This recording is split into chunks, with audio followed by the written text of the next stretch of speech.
It's been over a year and a half since I uploaded what is currently my most popular video, Top 10 Least Favorite Epic Minigames. The game has changed quite a lot in that time span in regards to the minigames, and my opinions on the ones left untouched have changed even. As you may have guessed by the title of the video, I'm going to be reviewing my list and see if any of the minigames still deserve their spots. I'm also going to share some ideas on how I think these minigames can be fixed, if any, but not all of them are broke. So, without any further delay, let's begin.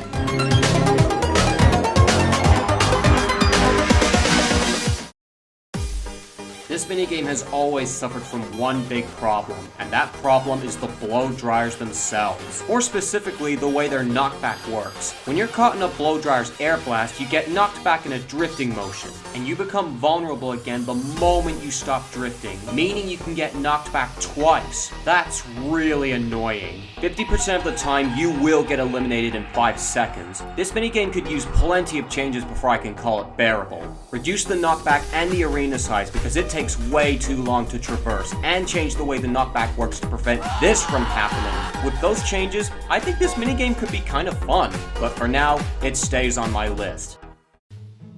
This minigame, on the other hand, I've actually lightened up on. I still have my complaints, like the morons that push against the ball. That's the wrong side! But there is one thing in this minigame that I do get enjoyment out of lately. Warning, Baneworth is about to beat up a dead horse with this upcoming clip.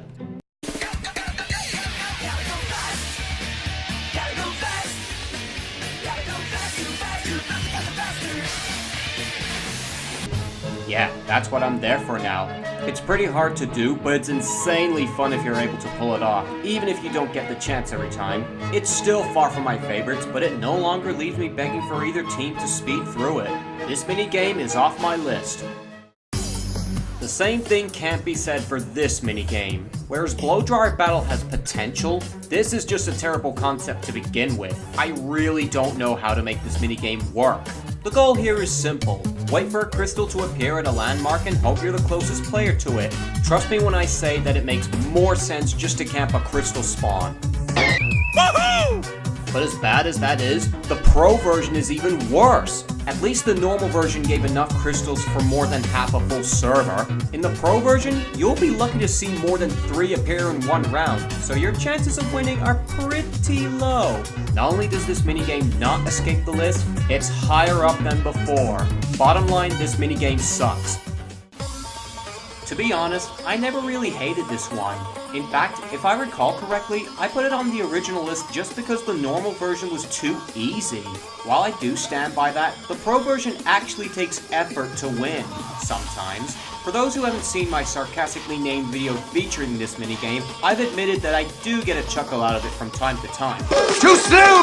Like Rolling Race, it's still far from my favorites, but it no longer has a spot on the list.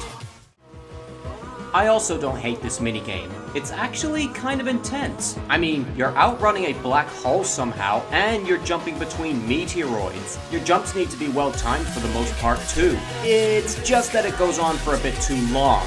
The thrill starts to wear down halfway through, and the average lifespan of players here is well below that time. I think 30 seconds is a more suitable time limit for this minigame. Otherwise, I don't have any real problems, except it makes no frigging sense. Why is there gravity in space, and why isn't your character affected by the black hole's pull?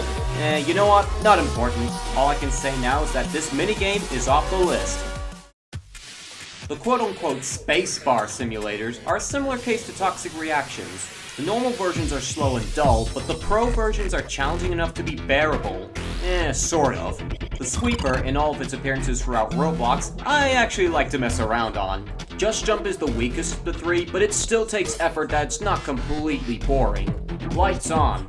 Oh boy, this got a huge rework. It's no longer in the same class as the other 2 minigames in this spot. A lot of people hate the way it got reworked, but I personally didn't mind it. It's not as difficult as the original, but it has much more variety to it. I'm not sure which version I like better, to be honest. Overall, these minigames are okay. All 3 are off the list. This minigame is stupid. The amount of time it takes to win is down to random chance, so you could win in 15 seconds or the moment the minigame begins. On the other hand, the door you must answer could, unbeknownst to you, be on the opposite end of the map to where you're standing when the minigame starts, which in a minigame like this is an almost guaranteed loss. Either way, this minigame is not fun nor thrilling. There's really not much to say about this minigame. It's just that dull. Needless to say, it stays on the list. I still don't like this minigame. You will not win this half the time. You'll only get out the maze if the random number gods decide they'll let you escape. And when they're not being kind like that, they'll trap you in a single square and leave you there for multiple transformations. At that point, you may as well give up. This is all in part of the closing passages being collidable during their transformation sequence, making these situations inescapable if you're in the wrong place. Though thankfully, you can cheat the outer walls by hugging them in line with an unblocked passage. If you're lucky enough to get that far, that is. This minigame could actually be a lot of fun. In fact, there's an easy way to fix it. Make all the walls non-collidable when they transform. That way, you have a chance to avoid getting stuck. Of course, that would make the minigame easier, so make the maze wider and increase the time limit if needs be. That is the hedge way out I would like to see, but the one we have right now stays on the list. Well, this was a pleasant surprise. The former runner-up for this list actually got a much-needed update and now is actually decent. The big problem with the old version was the required button combinations being invisible. The most reliable strategy was to quickly press the buttons in a certain pattern to cover all the possible combinations. Over and over. For a minute. Needless to say, it was annoying and tedious. So thank Builderman those days are over. Now the buttons emit yellow outlines showing which ones need to be active. There's just one thing that bothers me. Why didn't we get this version to begin with? Oh well, better late than never. Before I get to the number 1 spot, I'm gonna cover the dishonorable mentions, because even though they're not part of the actual list, I still have stuff to say about them. Like Blow Dry Battle, this one suffers from a poorly implemented mechanic. In this case, it's the automatic kicks. Getting the balls over the net is impossible to do consistently, not just because they're rolling and bouncing around all over the place, but because their arc depends on the angle you touch them. Easy fix here. Change the kicks from automatic to button press. That will give you more control. Arbitrary sports comparisons aside, I still don't care about this one. Any fun you might have in this minigame is cut short once both teams start fighting over the marbles. Unless you enjoy watching players fighting for a single point for their team, with neither side ever winning, there's not much else to say really, but I do like the music, evidenced by my music choices for the original video. I considered this the worst of the dishonorable mentions back then. That title now belongs to Clearside, but this is still a close second. Anyway, the design of this minigame bugs me. The maps are very confined and the spheres are collidable with each other. Combine that with the delayed and clunky controls and you'll spend half of the minigame being tossed and turned all over the place. Also, you gotta love the design of the classic map. That area there isn't the finish line. This is.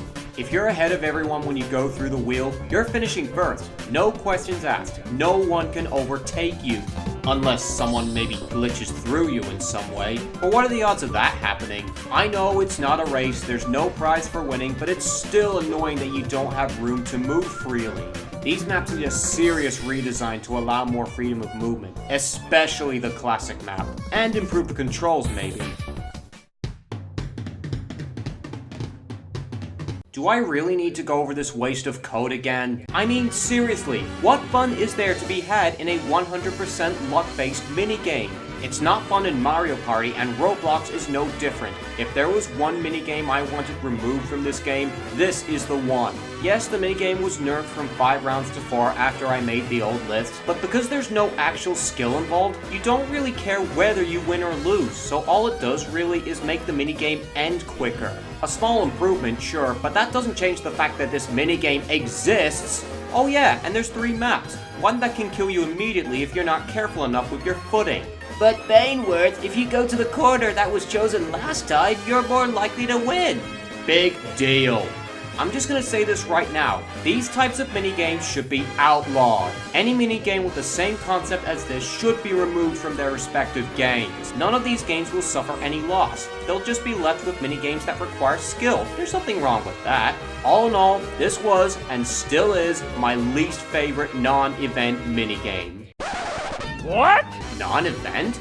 Yes, there were actually a few minigames that were only playable during certain events. Blimp Race was pretty meh, and I never got to play Blue Block Building, but from what I've seen, it looked pretty boring.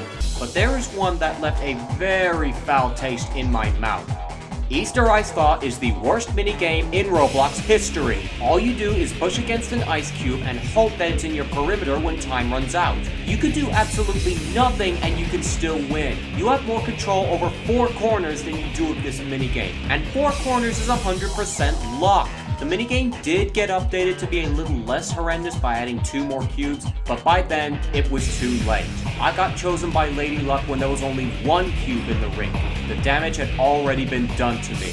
I actually regret trying to win this since the prize was tied to this car crash of an event. I have nothing else to say, except I'm glad I never have to deal with that abominable pile of garbage ever again. With all that said, that concludes the list. I'm not going to make a new video for an updated version of the list, but I will share with you some new entries, and I'm going to review them in a short amount of time. Alright, here we go.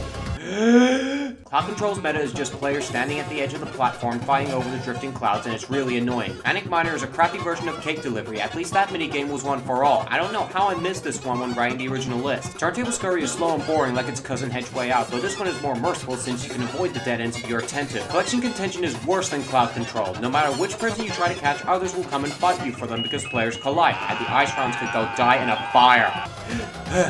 And there you go. No new video needed. My new list is as follows. I ranked Easter Ice Thaw as number 0 because as bad as it is, it's still an event-only minigame, unlike 4 corners. Basically, it's on the list, but in a different category, if that makes any sense. Well, with this video at a close, I'd like to thank everyone for helping me reach a new subscriber milestone. I still can't believe 2,000 plus people watch my videos today. Thank you all for tuning in to the follow-up of my most popular video. They were out.